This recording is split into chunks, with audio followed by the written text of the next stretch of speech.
Hey guys, what up? It's Phoenix here again. Now, this video is going to be of me soloing Karazhan. Now, I was able to clear all bosses except for the dragon. Now, you need a special item from a quest. I think you get the quest from outside. You've got to do a few things.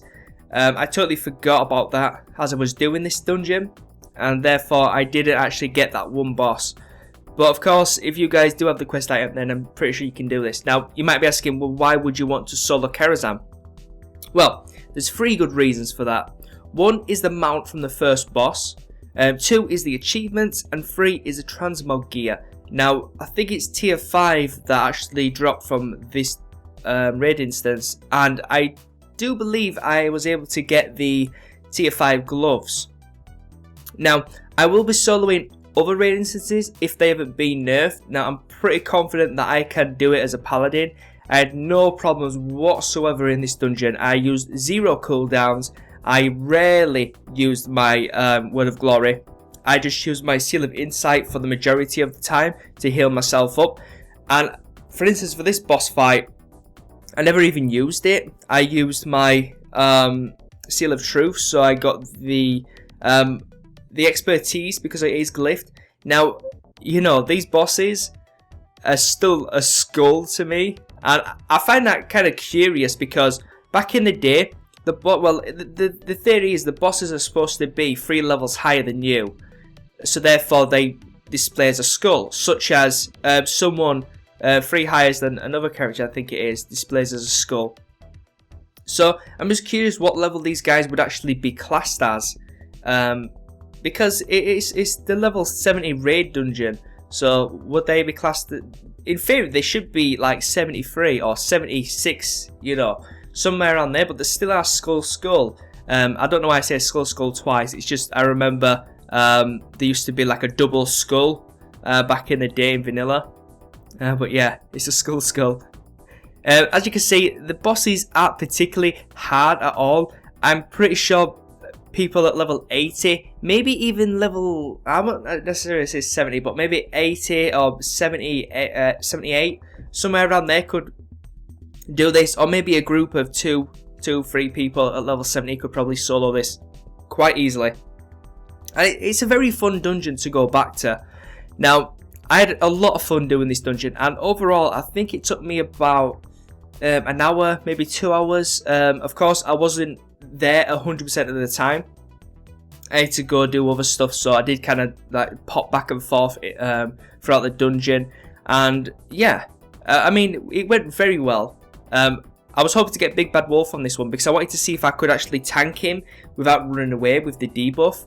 I really wanted to do that, but instead I got Romeo and Juliet. I don't think they're called Romeo and Juliet, but yeah. I do remember back in the day when we used to raid this, and it was awesome. Now, this boss accidentally pulled due to the wraith things having that heal that gives you mana back. Well, no, it's not a heal, that gives you mana back. And it kind of just pulled the boss, so I had to basically hit record straight away before the boss actually, before I killed him actually. But saying that, the boss did take a little bit to kill. It did take a while. Now all this footage is speeded up by 200%, so it's double the speed. So you can just imagine how long it actually did take. Not too long. I mean, if you came in here as a DPS, you'd face roll this dungeon, but I came in as a tank, so I'm not sure how it would be for you guys. As you see, it's the pants that I got, not the gloves. The gloves that I got were the priest and something else, I think. So unfortunate there, but yeah. Now, back in the day, tactics were all the range with these bosses, and I still actually remember them quite well. Like for this boss, for instance, you're not supposed to kill the imp because the boss does enrage. You're supposed to have your DPS, at least 1 DPS, AoE down the imps. But yeah, I mean, it is fun to look back on these raid dungeons. Now, the only boss in here that gave me any type of trouble, well, actually, there were 2. And they were near the end. Now, it was the big dragon, which I don't remember his name, and it's also the chess event. Now, the chess event is all down to luck.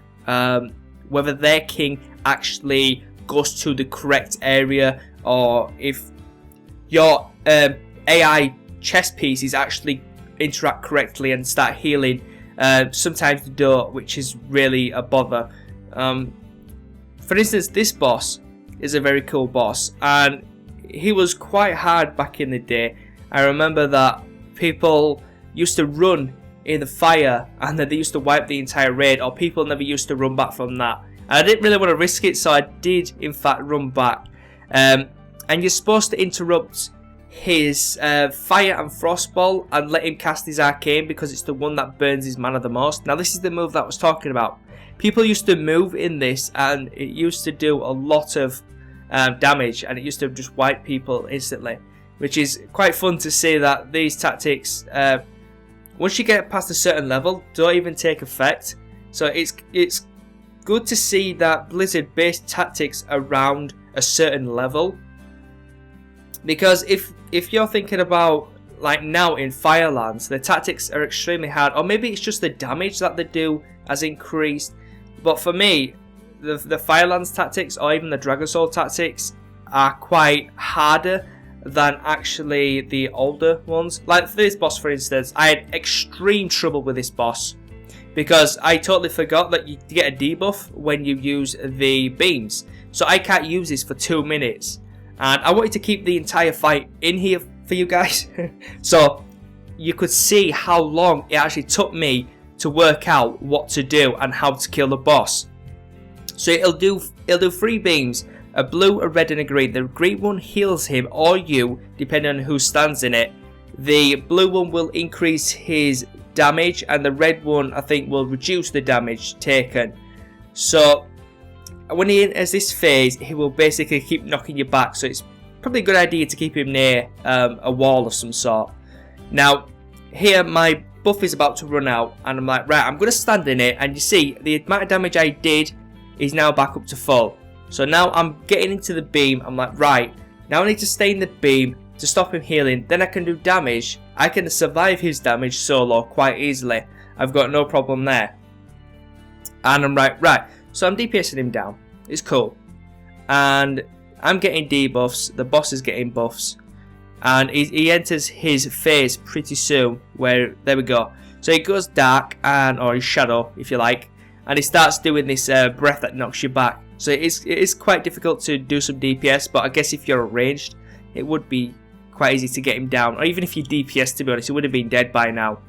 But again, I have the debuff and the buff has come up, and look at his HP go.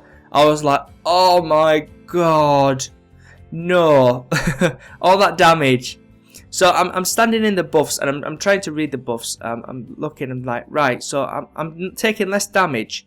It would make sense to get the more damage, because the more damage I do, the faster he will go down when he turns into the shadow form. That's what I need to do.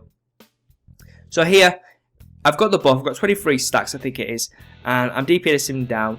You know, like I said before, if you were a DPS spec, this would be over quite fast, but seeing as I'm a tank, I don't have much damage, and he's not really hitting me. I'm not getting a lot of vengeance, so the damage is very slow.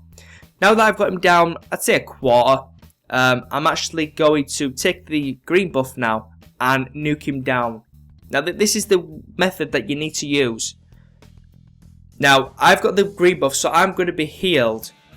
Now he's not going to be healed, so he's going to obtain the other buffs, but they don't really matter because of course we don't take much damage. So now he is basically under halfway down, and I'm going to get the debuff pretty soon that says I can't take the green buff. And he is also going to turn into his shadow phase pretty soon. There we go. So now it's a DPS race as a tank. You've got to get him down before the green buff comes back up. If you don't, then you've pretty much failed. You have to do the entire cycle again. Obtain the blue buff until he goes shadow. Then take the green buff so he doesn't heal from the damage that you're going to do. And then once he goes in shadow mode, you've got to finish him off. So yeah.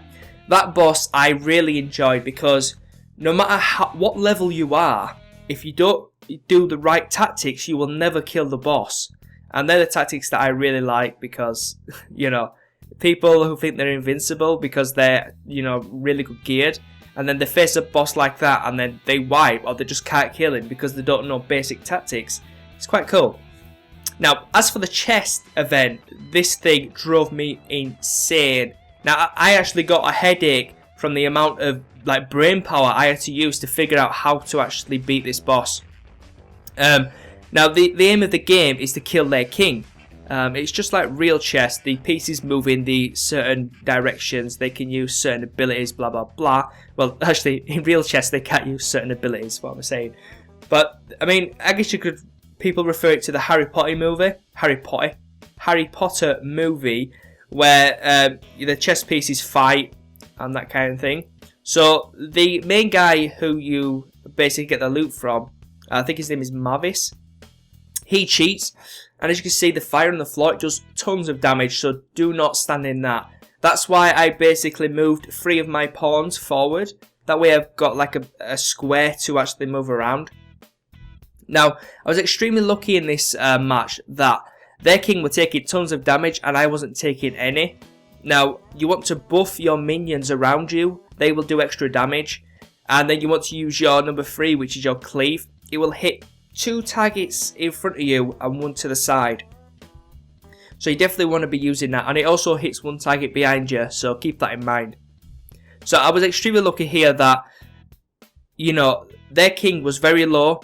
Now here I was really nervous because they had a water element and they had their king, and I was thinking that their water element is attacking me, which I think it might be. I'm not 100% sure, but I'm taking a lot of damage and their king is going down, but then their king is getting healed, but I'm not because my healers are dead, which is kind of annoying. So you see, he's got a healer behind him and he's got an empowered water element at the side of him, which is their equivalent to their to our demon, sorry. And he's getting low. I'm like, yes. And then he gets healed. I'm like, oh my god. And then he gets low, and I'm thinking I'm gonna do it, and then fire spawns. So I have to move out immediately, or I will die from that. If you don't move, you will die. Now, because the boss, well, our king is awesome, and he can cleave behind him, I actually managed to kill their king, and I was extremely happy because I did this maybe 6-7 times, and I was really stressed about that. So as for the last boss, he is very easy. I've seen people solo him at 80 as well, so not particularly hard. Now he does have a few tactics that you're supposed to watch out for, such as his knockback, but I tagged him in the centre, which I wasn't really thinking, but I mean, it doesn't really matter at this level. It is pretty much face roll. Now that is the ability I was talking about, so I immediately remember the tactic and I tagged him at the wall. So when I get knocked back, I don't go flying. Now, I do get debuffs such as Sunder Armor, Dots, but because the damage is so low, I'm able to sustain through it with just my seal on. Not particularly hard. Although this boss was really good back in the day, it really took some coordination, and he also does an ability that reduces everyone's HP to really low, so if you don't move from that, then you will die from his knockback. So guys, thank you for watching this this Karazhan run. Now, I'm sorry that I didn't get the last boss, but oh well, I got most of them, and I did get the achievement, you know, if I didn't already have it. I don't think I did. But yeah, this is all the loot that I actually got, so I hope you enjoy it, and thank you for watching. Make sure you rate, comment, and subscribe. It really does help me out, and I really do appreciate it.